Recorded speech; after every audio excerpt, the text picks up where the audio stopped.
जय श्री बालाजी प्रिय दर्शकों, आज हम सुनेंगे मार्गशीर्ष शुक्ला एकादशी व्रत कथा। श्री युधिष्ठिर ने कहा, हे भगवान, आप तीनों लोकों के स्वामी, सबको सुख देने वाले और जगत के पति हैं। मैं आपको नमस्कार करता हूँ। हे देव, आप सबके हितैषी हैं, अतः मेरे संशय को दूर कर मुझे बताइए कि मार्गशीर्ष शुक्ला एकादशी का क्या नाम है, उस दिन कौन से देवता की पूजा की जाती है और उसकी विधि क्या है। भगवान, कृपया आप मेरे प्रश्नों का विस्तार पूर्वक समाधान कीजिए। यह सुनकर भक्तवत्सल भगवान श्री कृष्ण जी कहने लगे कि हे धर्मराज, तुमने बड़ा उत्तम प्रश्न किया है। इसके सुनने से तुम्हारा यश संसार में फैलेगा, सो आप सुनिए। मार्गशीर्ष शुक्ला एकादशी अनेक पापों का नाश करने वाली है। इसका नाम मोक्षदा एकादशी है। इस दिन दामोदर भगवान की धूप दीप नैवेद्य आदि से भक्ति पूर्वक श्रद्धा पूर्वक पूजा करनी चाहिए। अब इस विषय में एक पुराण की कथा तुमसे कहता हूँ। इस एकादशी को व्रत के प्रभाव से नरक में गए हुए माता पिता पुत्रादि को स्वर्ग की प्राप्ति हो जाती है। यह कथा आप ध्यान पूर्वक सुनिए। गोकुल नाम के नगर में वैखानस नाम का एक राजा राज्य करता था। उसके राज्य में चारों वेद के ज्ञाता ब्राह्मण रहते थे। वह राजा अपनी प्रजा का पुत्रवत पालन करता था। एक समय रात्रि को सोते हुए राजा ने एक स्वप्न देखा कि उसका पिता नरक में पड़ा हुआ है।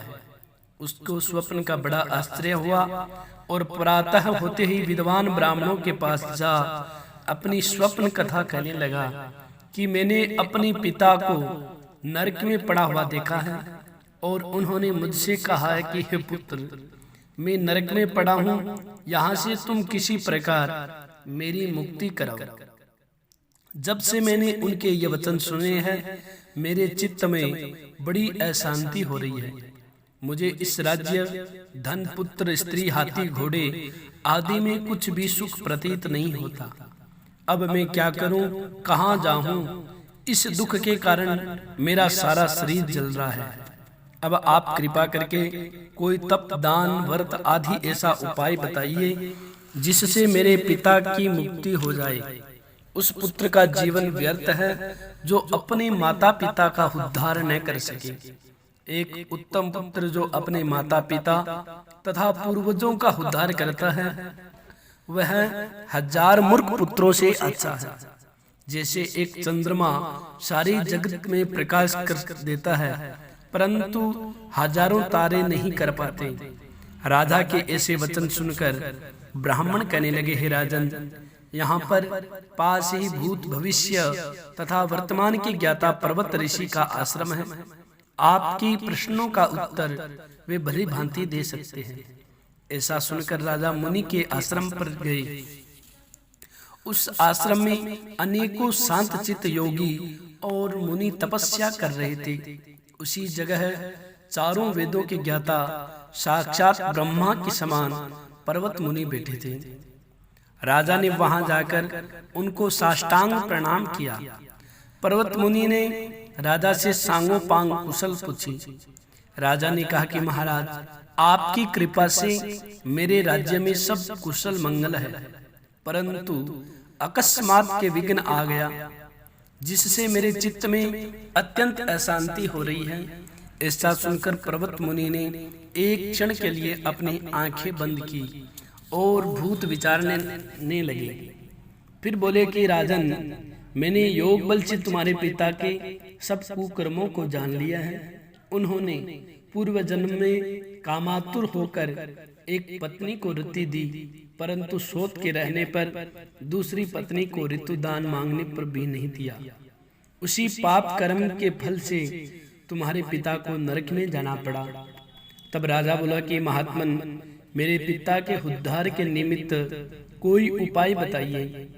पर्वत मुनि बोले कि हे राजन, आप मार्गशीर्ष शुक्ला एकादशी को उपवास करें और उस उपवास के पुण्य को अपने पिता को संकल्प कर दे। उस एकादशी के पुण्य के प्रभाव से अवश्य ही आपके पिता की मुक्ति होगी। मुनि के वचनों को सुनकर राजा अपने महल में आया और कुटुंब सहित इस मोक्षदा एकादशी का व्रत किया। उस उपवास के पुण्य को राजा ने अपने पिता को अर्पण कर दिया। उस पुण्य के प्रभाव से राजा के पिता को मुक्ति मिल गई और स्वर्ग में जाते हुए अपने पुत्र से कहने लगी कि हे पुत्र, तेरा कल्याण हो। यह कहकर स्वर्ग चले गए। मार्गशीर्ष मास के शुक्ल पक्ष की इस मोक्षदा एकादशी का जो व्रत करते हैं उनके समस्त पाप नष्ट हो जाते हैं और अंत में स्वर्ग लोक को जाते हैं। इस व्रत से बढ़कर मोक्ष देने वाला और कोई व्रत नहीं है। इस कथा को पढ़ने या सुनने से वाजपेयी यज्ञ का फल मिलता है। यह व्रत मोक्ष देने वाला तथा चिंतामणि के समान सब कामनाओं को पूरी करने वाला है। प्रिय दर्शकों, अगर आप सभी को यह कथा अच्छी लगी हो तो आप इस वीडियो को ज्यादा से ज्यादा शेयर अवश्य करें। हमारे से जुड़े रहने के लिए हमारे चैनल को जरूर सब्सक्राइब करें। लेटेस्ट अपडेट पाने के लिए बेल के आइकन को दबाएं। प्रिय दर्शकों, सनातन धर्म में जितने भी व्रत त्योहार होते हैं उन सभी व्रत त्योहारों की मुहूर्त, उन सभी व्रत त्योहारों की कथा इस रामदूत एस्ट्रो चैनल पर अपलोड की जाती है। तो आप सभी से पुनः निवेदन करता हूं, आप हमारे से जुड़े रहने के लिए हमारे चैनल को जरूर सब्सक्राइब करें। जय श्री बालाजी, जय श्री राधे।